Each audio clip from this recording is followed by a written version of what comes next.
ನಾನು ಯಾವ ಪಾರ್ಟಿಲೂ ಕೂಡ ಕಾಂಗ್ರೆಸ್ ಪಕ್ಷದ ಯಾವ ಪಾರ್ಟಿಲೂ ಕೂಡ ನಾನು ಭಾಗವಹಿಸಿ ಎಲ್ಲ ಕಮಿಟಿಗೆ ಅಟೆಂಡ್ ಮಾಡಿ ಬೆಂಗಳೂರು ಗ್ರೇಟರ್ ಬೆಂಗಳೂರು ಬಗ್ಗೆ ಸಮಸ್ಯೆಯನ್ನ ಚರ್ಚೆ ಮಾಡಿದವರು ಯಾರು ಇವರೇ ಇಲ್ಲ. ಹಿಂಗೆ ಅಪಪ್ರಚಾರ ಮಾಡ್ತಕ್ಕಂಥದ್ದು ಬಿಜೆಪಿ ಅವರು. ಬಟ್ ಅಸೆಂಬ್ಲಿ ಬಂದಂತ ಸಮಯದಲ್ಲಿ ಗ್ರೇಟರ್ ಬೆಂಗಳೂರು ಬಗ್ಗೆ ವಿರೋಧ ಮಾಡಿದವರು ಯಾರು? ಎಲ್ಲ ಮಂತ್ರಿಗಳನ್ನ, ಮುಖ್ಯಮಂತ್ರಿಗಳನ್ನ, ಉಪಮುಖ್ಯಮಂತ್ರಿಗಳನ್ನ ಪ್ರತಿ ದಿವಸ ನಾನು ಭೇಟಿ ಮಾಡಲೇಬೇಕಾಗ್ತದೆ. ಬೆಂಗಳೂರು ಗ್ರೇಟರ್ ಬೆಂಗಳೂರು ಮಾಡಿದ್ರೆ ಒಳ್ಳೇದೇನು ಕೆಟ್ಟದ್ದೇನು ಅಂದ್ರೆ ಸರ್ಕಾರದ ಕಾರ್ಯಕ್ರಮ ಯಾವುದೇ ಇದ್ರೂ ಅದನ್ನ ಭಾಗವಹಿಸ್ತಕ್ಕಂಥದ್ದು ನನ್ನ ಹಕ್ಕು, ನಾನು ಭಾಗವಹಿಸ್ತೇನೆ. ಏನು ಭಯ ಇದ್ದದೆಲ್ಲ ಹಿಂಗೆ ಕೇಳೋ ಸ್ಟ್ರೈಟ್ ಆಗಿ ಇದೆಲ್ಲ ಕುಂತ್ಕೊಂಡು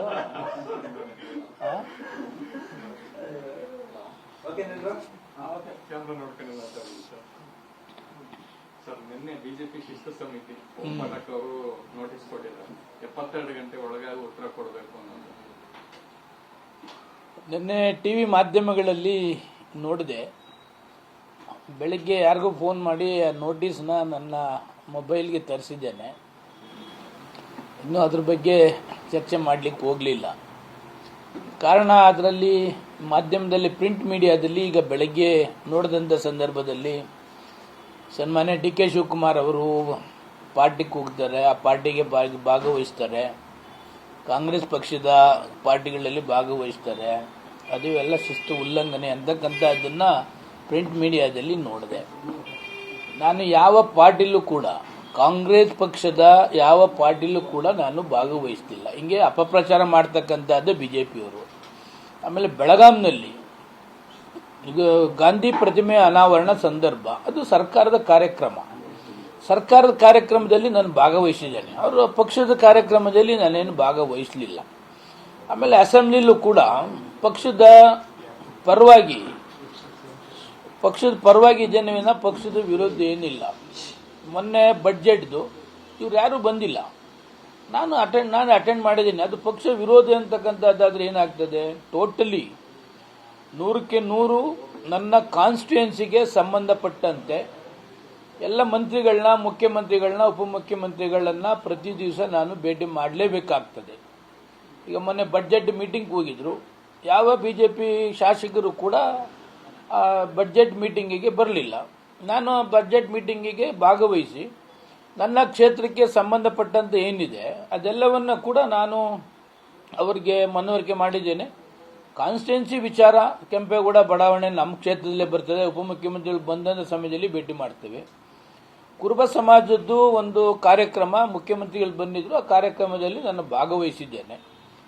ಅಂದರೆ ಸರ್ಕಾರದ ಕಾರ್ಯಕ್ರಮ ಯಾವುದೇ ಇದ್ರೂ ಅದನ್ನು ಭಾಗವಹಿಸ್ತಕ್ಕಂಥದ್ದು ನನ್ನ ಹಕ್ಕು, ನಾನು ಭಾಗವಹಿಸ್ತೇನೆ.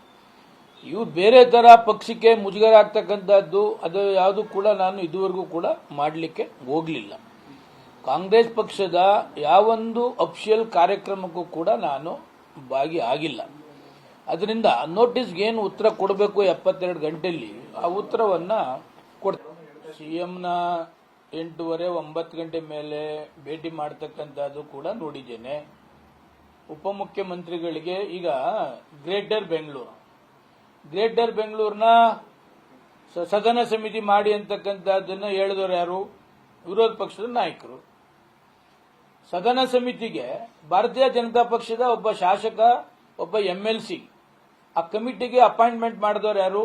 ಬಿಜೆಪಿಯವರು. ಎಲ್ಲ ಕಮಿಟಿಗೆ ಅಟೆಂಡ್ ಮಾಡಿ ಬೆಂಗಳೂರು ಗ್ರೇಟರ್ ಬೆಂಗಳೂರು ಬಗ್ಗೆ ಸಮಸ್ಯೆಯನ್ನ ಚರ್ಚೆ ಮಾಡಿದವರು ಯಾರು? ಇವರೇ ಅಲ್ವಾ? ಅದರಲ್ಲಿ ಕಮಿಟಿಲಿ ನಾನು ಕೂಡ ಇದ್ದೇನೆ. ಬಟ್ ಅಸೆಂಬ್ಲಿ ಬಂದಂತ ಸಮಯದಲ್ಲಿ ಗ್ರೇಟರ್ ಬೆಂಗಳೂರು ಬಗ್ಗೆ ವಿರೋಧ ಮಾಡಿದವರು ಯಾರು? ಇವರೇ. ನಾನು ಹೇಳ್ತಕ್ಕಂಥದ್ದು ಬಾಯ್ಕಾಟ್ ಮಾಡೋದು ಬದಲು ಅಲ್ಲೇ ನಿಂತು ಬೆಂಗಳೂರು ಗ್ರೇಟರ್ ಬೆಂಗಳೂರು ಮಾಡಿದ್ರೆ ಒಳ್ಳೇದೇನು ಕೆಟ್ಟದ್ದೇನು ಸಾರ್ವಜನಿಕರಿಗೆ ಗೊತ್ತಾಗಲಿ. ಇವ್ರು ಬಾಯ್ಕಾಟ್ ಮಾಡೋ ಉದ್ದೇಶ ಏನು? ನೀವು ಗ್ರೇಟರ್ ಬೆಂಗಳೂರು ನೀವು ಮಾಡ್ಕೊಳ್ಳಿ ಅಂತಕ್ಕಂಥ ಉದ್ದೇಶನೇ ಅಲ್ವಾ? ಈಗ ಬೆಳಗಾಮಲ್ಲಿ ನೋಡಿದ್ದೀನಿ, ಒಗ್ಗಟ್ಟಾಗಿ ಚರ್ಚೆ ಮಾಡ್ತಕ್ಕಂಥದ್ದಿಲ್ಲ. ಸುಮ್ಮನೆ ಏನೋ ಯಾವುದೋ ಸಬ್ಜೆಕ್ಟ್ ಬರ್ತದೆ, ಯಾವುದೋ ಬಾಯ್ಕಾಟ್ ಆಗ್ತದೆ. ಇವತ್ತು ಬೆಂಗಳೂರದು ಯಾರೂ ಇಲ್ಲ ಬಿಜೆಪಿಯಿಂದ. ಬೆಂಗಳೂರು ಸಮಸ್ಯೆ ಬಗ್ಗೆ, ಟ್ರಾಫಿಕ್ ಬಗ್ಗೆ ಇರ್ಬೋದು, ಬೇರೆ ಬೇರೆ ಇರ್ಬೋದು, ಅನುದಾನದ ಇರ್ಬೋದು, ಮುಖ್ಯಮಂತ್ರಿಗಳಿಗೆ ಹೋಗಿ ಮನವಿ ಕೊಡ್ತಾರೆ ಬೆಂಗಳೂರಿಗೆ ಅನುದಾನ ಕೊಡಿ ಅಂತೇಳಿ. ಈ ಬಜೆಟ್ನಲ್ಲಿ ಒಬ್ಬರೂ ಇಲ್ಲ.